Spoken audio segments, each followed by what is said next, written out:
समाधान। समस्या। बेटा, मेरी बहुएं मेरा कहना नहीं सुनती। जींस पहन के घूमती है, सर पर पल्ला चुन्नी नहीं रखती और मार्केट चली जाती है। मार्गदर्शन करो कि कैसे इन्हें वश में करूं। आंटी जी, चरण स्पर्श। पहले एक कहानी सुनते हैं, फिर समस्या का समाधान सुनते हैं। एक अंधे दंपत्ति को बड़ी परेशानी होती। जब अंधी खाना बनाती तो कुत्ता आकर खा जाता, रोटियां कम पड़ जाती। तब अंधे को एक समझदार व्यक्ति ने आइडिया दिया कि तुम डंडा लेकर दरवाजे पर थोड़ी थोड़ी देर में पटकते रहना जब तक अंधी रोटी बनाए। अब कुत्ता तुम्हारे हाथ में डंडा देखेगा और डंडे की खटखट सुनेगा तो स्वयं डर के भाग जाएगा। रोटियां सुरक्षित रहेगी। युक्ति काम कर गई। अंधे दंपत्ति खुश हो गए। कुछ वर्षों बाद दोनों के घर में सुंदर पुत्र हुआ, जिसके आंखें थी और स्वस्थ था। उसे पढ़ा लिखा कर बड़ा किया। उसकी शादी हुई और बहू आई। बहू जैसे ही रोटियां बनाने लगी तो लड़के ने डंडा लेकर दरवाजे पर खटखट करने लगा। बहू ने पूछा, ये क्या कर रहे हो और क्यों? तो लड़के ने बताया, ये हमारे घर की परंपरा है। मेरी माताजी जब भी रोटी बनाती पापा ऐसे ही करते। कुछ दिन बाद उनके घर में एक गुणीजन आए तो माजा देख समझ गए। बोले, बेटा, तुम्हारे माता पिता अंधे थे, अक्षम थे।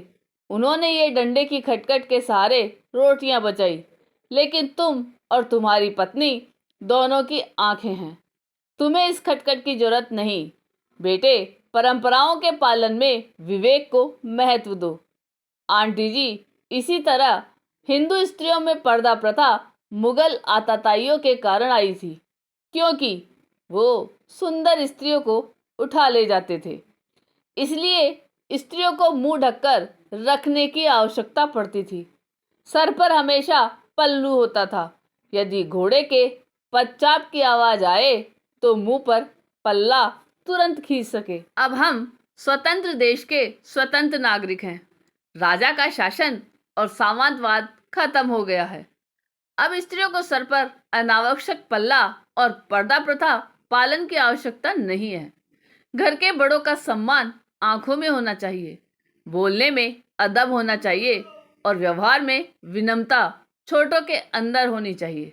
सर पर पल्ला रखे और वृद्धावस्था में सास ससुर को कष्ट दे तो क्या ऐसी बहू ठीक रहेगी?